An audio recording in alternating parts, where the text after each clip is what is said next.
Of the Cottonwood Mayor and City Council of the City of Cottonwood for presentation of proclamations, awards, and introduction of new city employees to be held on May 17th, 2022 at 5:30 p.m. So first up, we have a proclamation. It's Kids to Parks Day, and I'll go ahead and read that. And I don't think we have anyone here to receive this evening, but that's okay. All right, whereas May 21st, 2022 is the 12th anniversary of Kids to Parks Day, organized and launched by the National Park Trust, held annually on the third Saturday of May. And whereas Kids to Parks Day empowers kids and encourages families to get outdoors and visit local parks and public lands and waters. And whereas we should encourage children to lead a more active lifestyle to combat the issues of childhood obesity, diabetes, hypertension, and hypercholesterolemia. And whereas Kids to Parks Day will broaden children's appreciation for nature and the outdoors, and whereas Kids to Parks Day will recognize the importance of recreating responsibly while enjoying the benefits of the outdoors. Now, therefore, I, Tim Alinsky, the mayor, do hereby proclaim May 21st, 2022 as Kids to Parks Day and urge residents of the city of Cottonwood to make time to take children in their lives to a neighborhood, state, or national park. I'm not a doctor, so you got to bear with me on that. Anyway, get your kids out there. We got lots of opportunities here in the city to take them out to a park. All right, we were going to have a presentation from APS. They're not able to be here yet, so we're going to do that during the regular meeting. And let's move on to awards. So we have the Employee of the Third Quarter 2021. I believe we have, who's going to be, you will be? Okay, great. Take it away, Amanda. Thanks. Good evening, Mayor and Council. Before I introduce to you our Employee of the Quarter, I just wanted to give you a quick reminder, since it's been a while since we've been back for Employee of the Quarter awards. Any employee can nominate another employee for the Employee of the Quarter, and then the Personnel Board actually selects the winner of the Employee of the Quarter. So tonight, it's my pleasure to introduce to you our Employee of the Third Quarter 2021, Commander Chris Dowell. As many of you are aware and have witnessed, Commander Dowell is an all-around outstanding employee of the City of Cottonwood. In the third quarter, however, he was nominated by Chief Gazelle for his leadership, collaboration, and support during the tragic search and recovery of Faith Moore. The community, city, and police department are so lucky to have such an impactful and involved employee in Commander Dowell. His actions continue to reinforce community trust in local public safety and governance as a whole. So please join me in congratulating Commander Dowell. Oh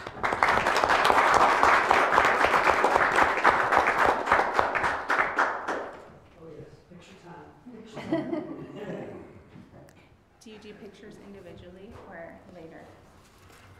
We can bring you all back up at the end and do a group photo, but we're going to need to hear from you, Commander. Oh yes. I'm humbled by this. Quite honestly,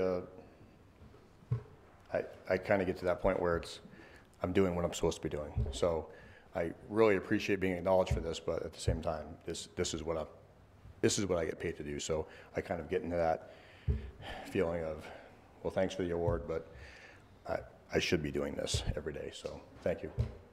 You deserve the recognition. Thank you. Thank you. Yep.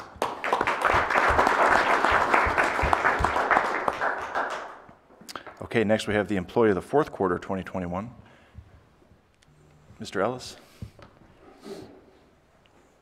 Evening.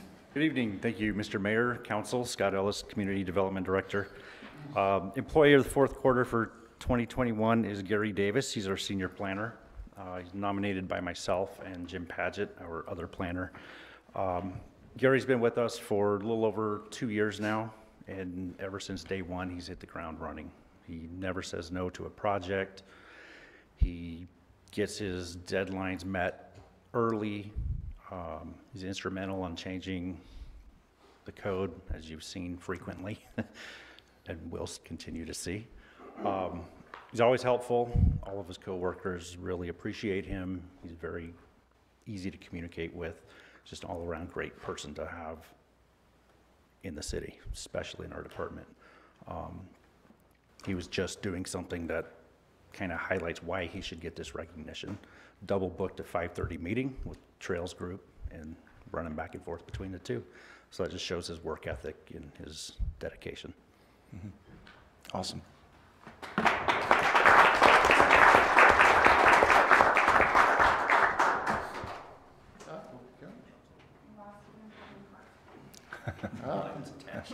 Fabulous prizes, thank you. I wasn't informed there was going to be a speech. But yeah, I intend to find out what I did in the fourth quarter that I wasn't doing in the third quarter and keep doing that. No, I really enjoy it. I have often thought that definition of a good job for me is one that is, if I was independently wealthy, I would come in and do it on a volunteer basis. And I think, I haven't had too many jobs like that, but I think this is one of them. I really enjoy doing it. Maybe if I was wealthy, I wouldn't do it on a full-time basis, but I do enjoy it. So that said, I do want to remind you that I am not independently wealthy. Just didn't want there to be a misconstruction there. But thanks, Scott and Jim and everybody else. Thank you.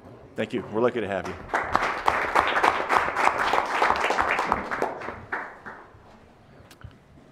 Okay, employee of the first quarter, 2022. Mr. Whitmer. Mr. Mayor, members of council, it gives me great pleasure tonight to introduce one of the unsung heroes of the utility department. As I like to tell my utility employees, I said if you're doing your job well, people take you for granted, especially in utilities, because as we all know, water comes from a magic faucet, and what we do in the toilet magically disappears. While most people are sleeping, I've got utility crews out all night on leaks, repairs, and everything else that you can imagine to ensure that when people get up in the morning, they've got water and they can flush the toilet and it disappears again. With that, the individual I'd like to introduce tonight is an individual by the name of Mr. Billy Bolton. He is in our water utilities department.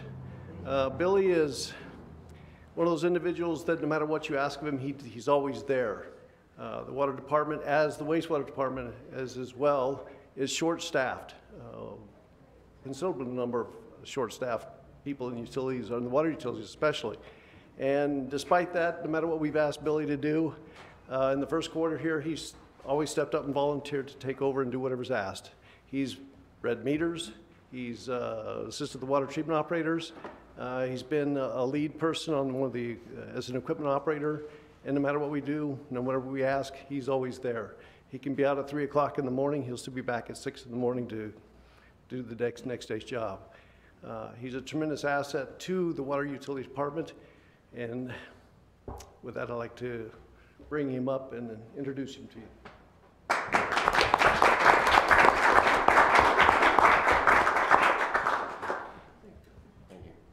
Thank you. The shine.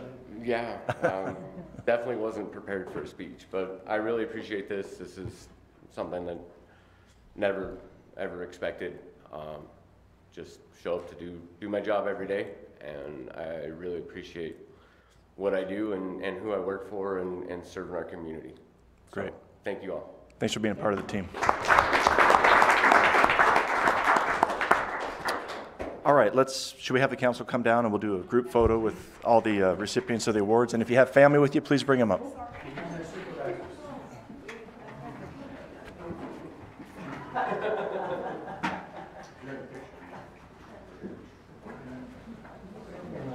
Oh, I'm sorry. You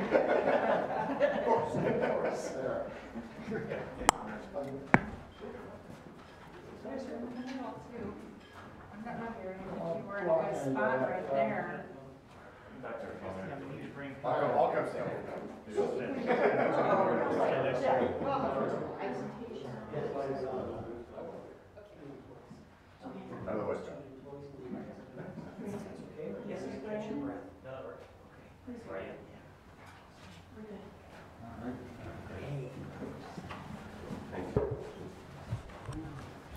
I want to thank everybody.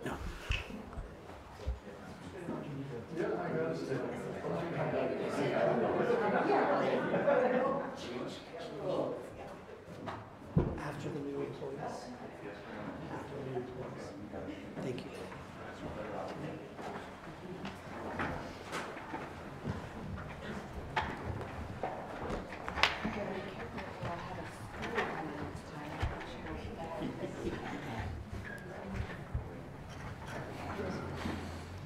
Okay, we have a couple of new employees introduced as well before we convene, so let's get our new transit manager, Lisa Boring, up here, please.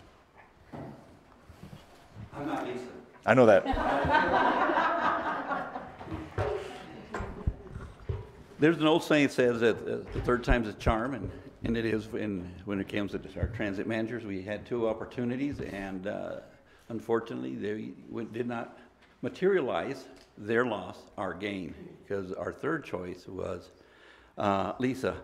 Now, Lisa Boring has worked in transportation industry for 20 years. She's got experience, especially in safety, both passengers and drivers.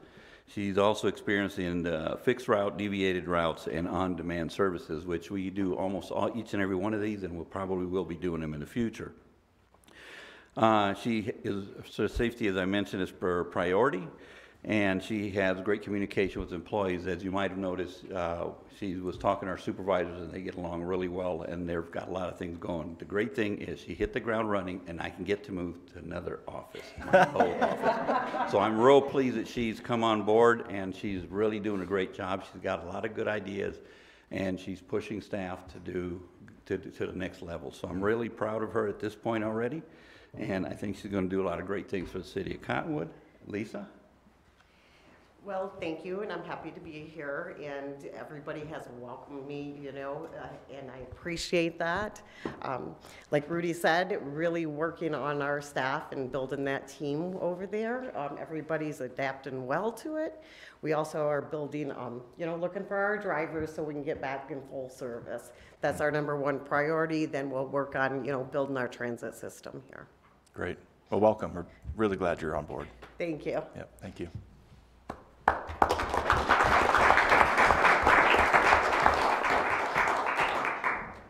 One more. One more. Everyone knows who this is, of course. Mike Gilboy is Colleen Gilboy's worst half.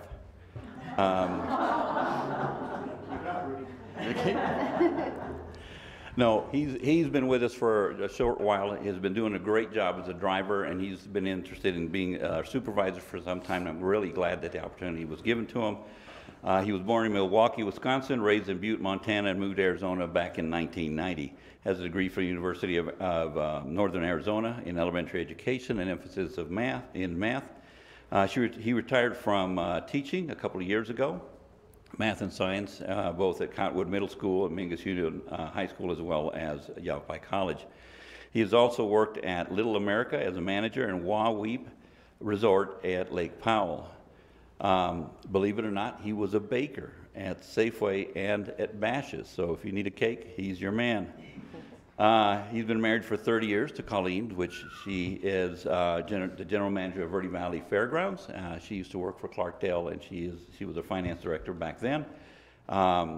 They have a couple of kids. Stephanie is a physical therapist in Scottsdale, and Michael is graduating from Ohio State University with an advanced degree in wildlife biology. And they've lived here since 1996. We're real pleased to have him on board.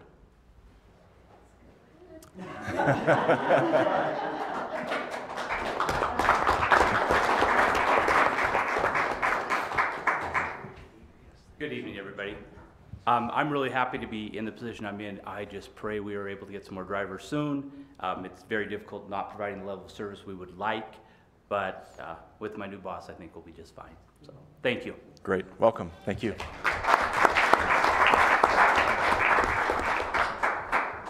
Okay. Mr. Mayor, can we get a picture, please? Absolutely. Sorry, folks. Just come on back up. We're going to get a photo. Sorry. I'm not trying to knock you over.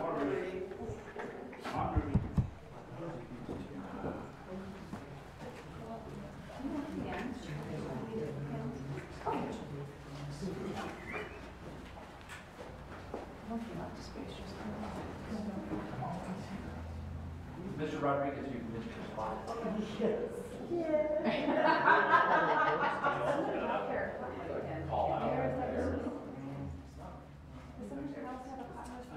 Oh, it's probably mine.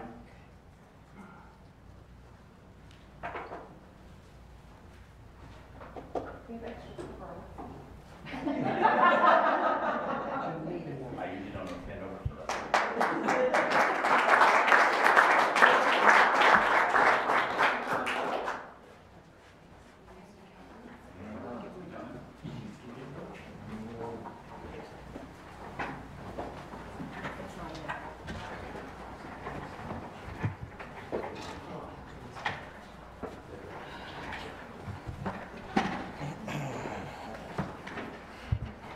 All right.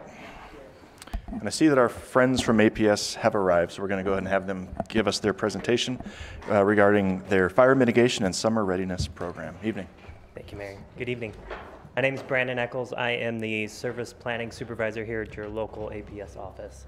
And I'll be talking to you today about APS wildlife preparedness and response to inform you on what we do to prepare, what we do to respond, and some things that you can do to be prepared, and some things you can do at your own homes as well.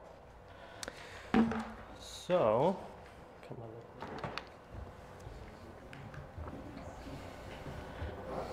Maybe.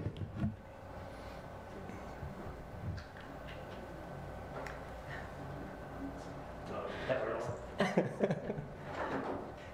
So APS values, safety and reliability are at the top of our values. Now, with regards to safety, that's always going to be number one, especially when it comes to our communities and our customers. So that's one of the reasons why we want to present this to you today, is because your safety matters to us, and there's no other way to show that than to be here in front of y'all. So APS, especially Northern Arizona, is highlighted as our extreme fire area, as we've seen in the past few years with the growing amount of fires in each area. In particular, we've seen 1,400 acres reported that burned over 600,000 acres last year. Of those, about 402,000 lightning strikes had caused some of those, but 402,000 lightning strikes is pretty incredible. I thought that was a pretty cool number. So for a number of years now, we've completed some risk assessment and patrols to further mitigate some of our hazards that we have out in the field, and I'll review some of those. Should work now? Yeah, it should. Yeah, cool. Alrighty, so our plan for that is prevention. So we got robust programs that I'll review with you. Mitigation, so we operate to mitigate impact of wildfire in the wildland-urban interface during elevated fire conditions. So some of the things we do in that effort is during high elevated fire risk, we will shut down operations unless it's an immediate hazard or emergency. So any planned work that's not necessary during extreme elevated conditions, we will not be doing. And then response, prepared and ready to respond to restore power safely during the high-risk fire season. So some more of our prevention, we have the Vegetation Management Program. So our vegetation management, so our tree trimmers that go around and trim the trees around our power lines, make sure that we have adequate space so those are no longer a hazard.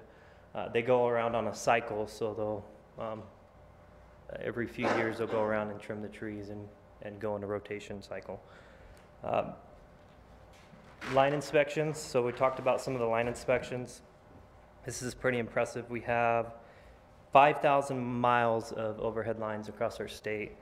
Of that, we have 1,900 overhead feeder miles in the Northwest. So in our particular area, we will we'll patrol those lines yearly and get our eyes on every single pole that's in our area to address any concerns with corrective maintenance or any poles that, or lines or equipment that could be failing at any time. So then that'll go on a list, and we'll start to address those. And our goal is to have that completed, the work that we do turn in, we have completed before our fire season, which we've done very well in the past few years since we started this program. I think we're on 3 years now. Darla's my backup, so she's back up. So a number of also customer programs on tips that can be found on our website for preparation, how to remove vegetation around your homes, and things of that nature. Also want to talk about our Dsat program. So that the Dsat is defensible space around our poles. So this is another effort that we do with our fire mitigation, where we have a team that goes around and they'll remove vegetation 10 feet around our equipment poles. So any of the poles you see around town or even in the rural areas with what we call transformers or the big heavy equipment on the poles. So those are the types of equipment that we're talking about. There's just more room for failure there when we have that equipment on our poles. So we developed this program to further mitigate some of those hazards in the field. Again, that's the intent to clear 10 feet in all directions of the equipment on the poles.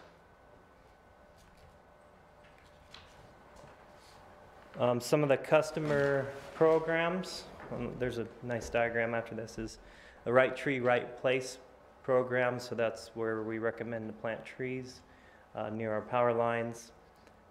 Tips on our website for wildfire safety. And then any public safety concerns, we got that there, publicsafety@aps.com. So if you do see something as the public or town, if you see something that looks hazardous with our overhead lines, reach out to us. We want to know about it so we can address those. So here's that diagram I was talking about, the Right Tree, Right Place program.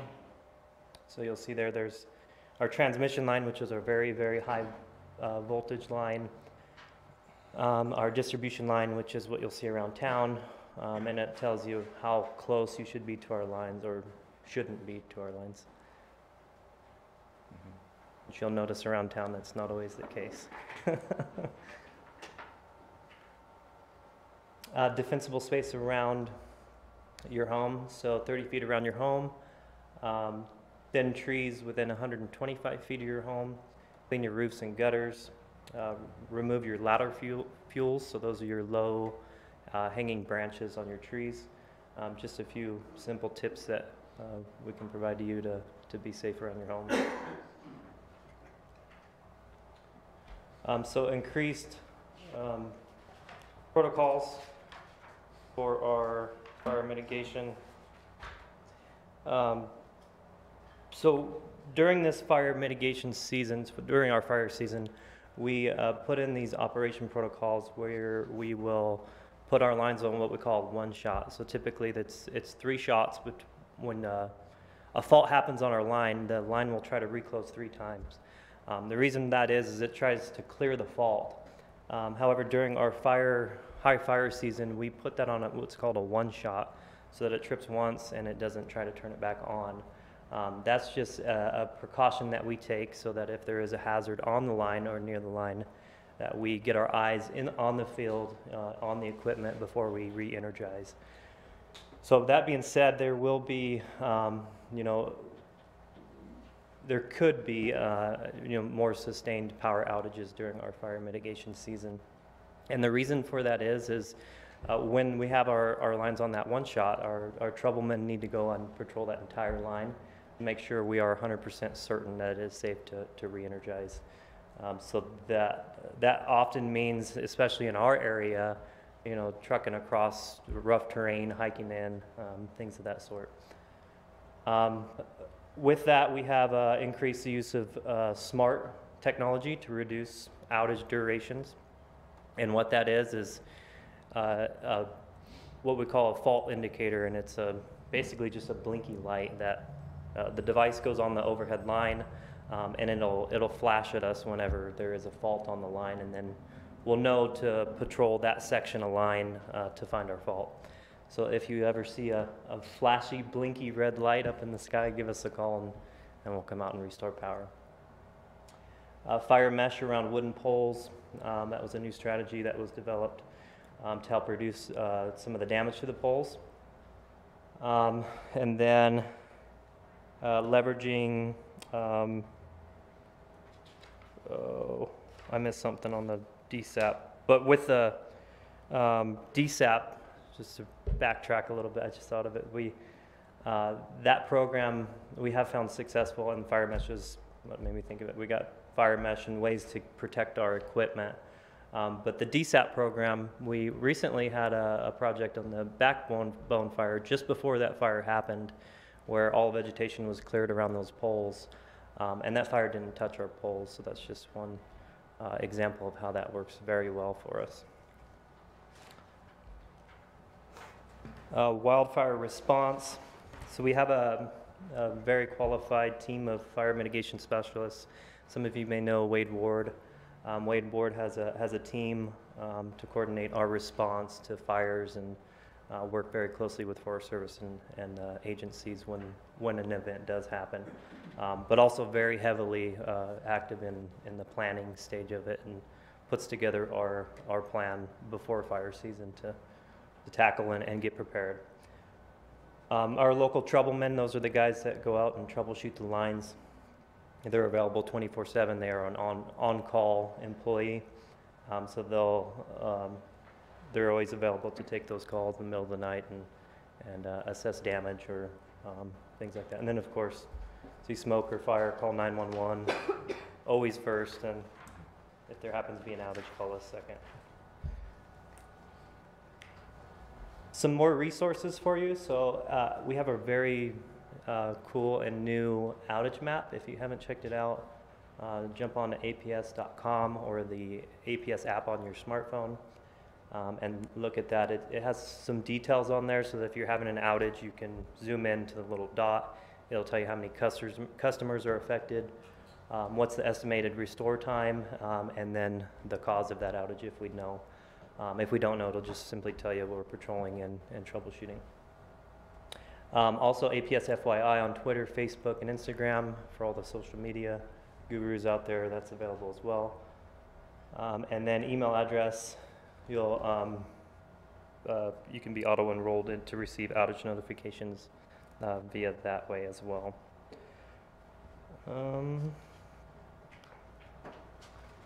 So what to do during an outage? Avoid down power lines is a must, and always stay at least 100 feet away.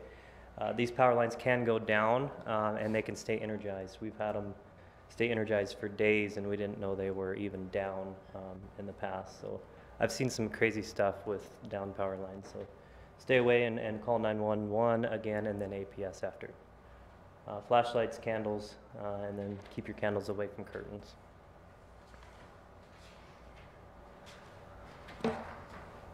Some additional tips for outages: keep refrigerators and freezers closed. That your food can stay fresh up to 8 hours as long as you keep those doors closed. And then turn off and unplug unnecessary electrical equipment.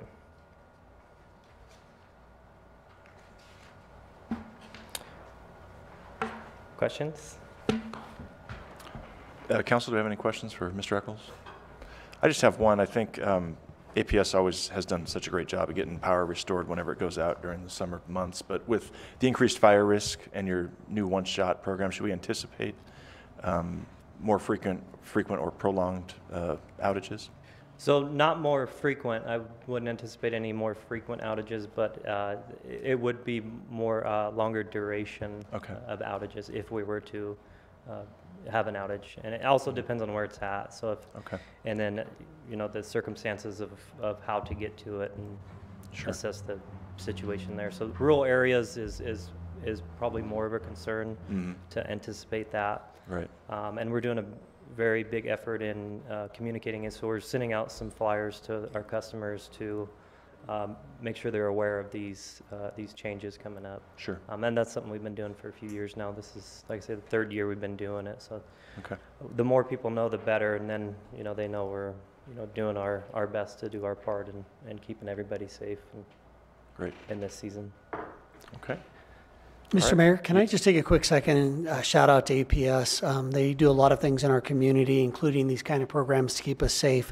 Of course, Darla, who's sitting quietly in the middle there, is a great community member, serves on our Chamber's Board of Directors and volunteers.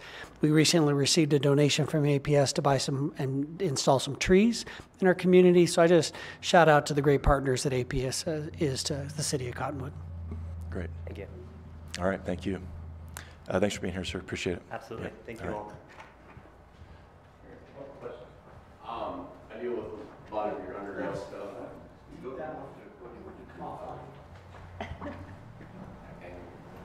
No, we'll take this offline for just a minute. We got to finish this meeting. Oh. But we'll be right there. Yep. Sorry, we're pressed for time, so you all can get together afterwards. Yeah, okay. All right, we're going to go ahead and convene this meeting then. Thanks everyone for being here, and we're going to roll right into our regular meeting.